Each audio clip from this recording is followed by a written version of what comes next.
இந்த சாக்கரை ரொம்ப வித்தியாசமா இருக்கு. இப்படி ஒரு ஜூட்சு இருக்குன்னு நருட்டோ என்கிட்ட சொன்னது கிடையாது. அப்படின்னா இது என்னது?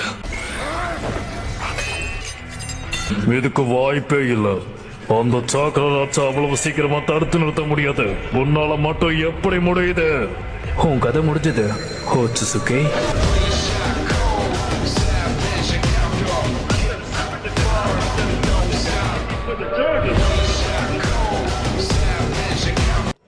இப்போ இங்க வரப்போறது யாருன்னா நம்ம நிஞ்சா உலகத்துடைய ஹீரோவானவர். நம்ம வில்லேஜ் மட்டும் இல்லாம மொத்த உலகத்தையும் ஆபத்துல இருந்து ஒரு முறையும் காப்பாத்திருக்காரு. அவரை தவிர வேற யாராலையும் இந்த பதவியை ஏத்துக்க முடியாது. அவர் வேற யாரும் கிடையாது, நருட்டோ உசுமாக்கி.